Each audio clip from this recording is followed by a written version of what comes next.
Macam mana nak memulakan simpanan atau macam mana nak mula melabur tahun 2023? Jom kita belajar 3 langkah awal untuk memulakan simpanan dan juga pelaburan tahun 2023.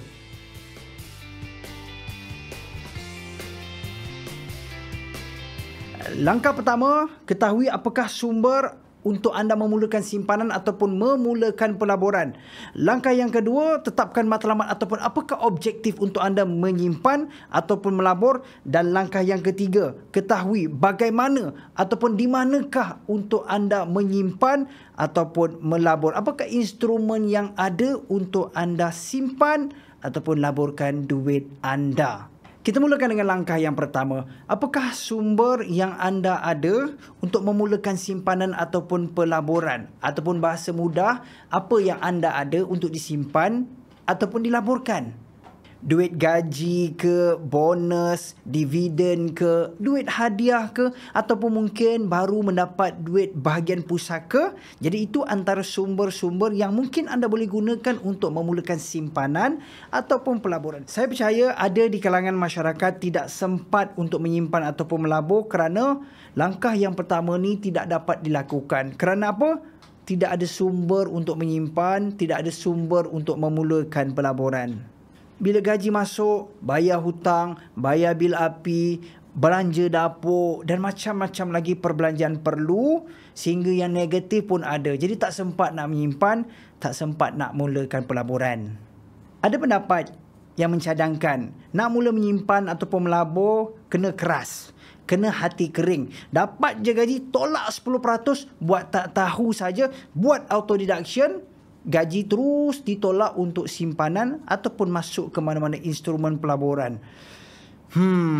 Cara ni mungkin boleh membantu, tapi saya rasa tak semua orang boleh melakukan cara sedemikian. Sebab tu pesanan saya untuk anak-anak muda yang baru memasuki alam pekerjaan, ambil tahu cara urus pendapatan, ambil tahu bagaimana nak mengurus wang, mengurus gaji dan perlu waspada dengan hutang. Kesimpulannya untuk langkah yang pertama, ikhtiar ataupun usaha untuk pastikan ada lebihan pendapatan bagi tujuan memulakan simpanan ataupun pelaburan. Pastikan duit yang masuk lebih berbanding dengan duit yang keluar. Seterusnya, kita lihat langkah yang kedua iaitu tetapkan matlamat, tetapkan objektif simpanan ataupun pelaburan. Apakah tujuan anda untuk melakukan simpanan ataupun untuk melakukan pelaburan?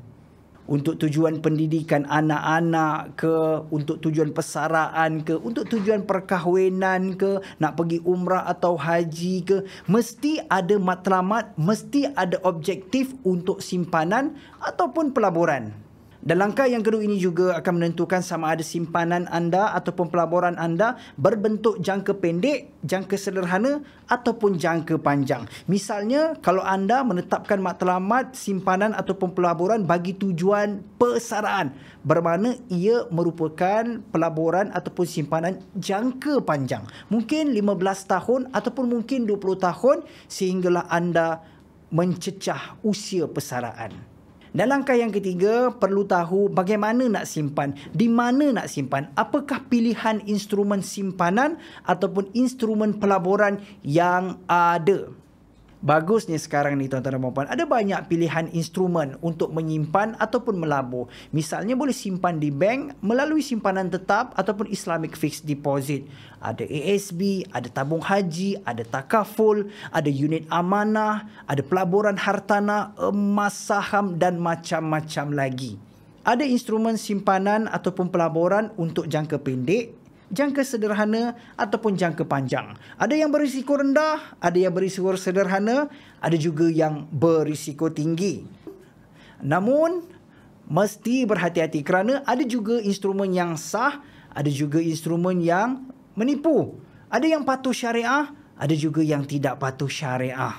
Sekiranya anda mendengar instrumen simpanan ataupun pelaburan yang menawarkan pulangan tinggi pada risiko yang rendah, perlu fikir lebih daripada sekali.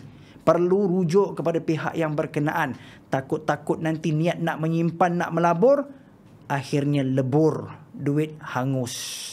Kesimpulannya, memulakan simpanan ataupun pelaburan sudah tentu penting dan anda mesti lakukan. Ambil tahu, belajar dan rujuklah kepada pihak yang lebih arif ataupun pakar berkenaan dengan instrumen-instrumen berkenaan. Itu saja untuk kali ini. Semoga ada manfaat yang anda perolehi. Subscribe, like and share. Ada kesempatan kita jumpa lagi. Assalamualaikum, salam sejahtera. Kita jumpa lagi. Bye-bye.